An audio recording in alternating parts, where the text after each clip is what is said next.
ദുരന്തത്തിൻ്റെ വ്യാപ്തി അത് നമ്മൾ വിചാരിക്കുന്നതിലും അപ്പുറമാണ്. നമുക്കറിയാം, ഇന്ന് പുലർച്ചെ മുതൽ ആരംഭിച്ച രക്ഷാദൗത്യമാണ്. ഇപ്പോഴും അത് തുടർന്നുകൊണ്ടിരിക്കുകയാണ്. പൂർണ്ണമായും ആളുകളെ പുറത്തേക്ക് പൂർണ്ണ തോതിൽ എത്തിക്കാൻ കഴിഞ്ഞിട്ടില്ല. ഇപ്പോഴും ഈ പറയുന്ന സ്ഥലങ്ങളിലടക്കം ചില ആളുകൾ കുടുങ്ങിക്കിടപ്പുണ്ടെന്നാണ് നമുക്ക് മനസ്സിലാക്കാൻ കഴിയുന്നത്. അവരെയും കൂടി പൂർണ്ണമായും പുറത്തേക്ക് എത്തിക്കേണ്ടതുണ്ട്. ഇപ്പോൾ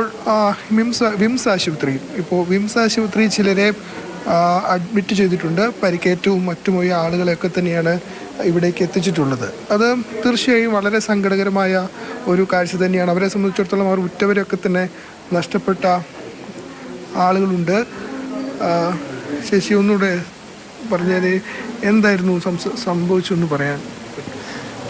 ഒന്നും ഓർമ്മയില്ല. എൻ്റെ കുട്ടിയും കിടക്കുകയായിരുന്നു. എന്തോ ഒരു ശബ്ദം വന്നു, ഒരു കാറ്റ് പോലൊരു ശബ്ദം വന്ന് ഞങ്ങളങ്ങനെ തട്ടിക്കൊണ്ട് ബിൽഡിങ്ങൊക്കെ തലേൻ്റെ മേലെ വീണ് ബെഗോട്ട് കൊണ്ട് തന്നെ എൻ്റെ മോനെയും എൻ്റെ മാതാപിതാക്കളെയും കൊണ്ടുപോയി. അവരൊന്നും എനിക്ക് പിടിക്കാൻ പറ്റിയില്ല.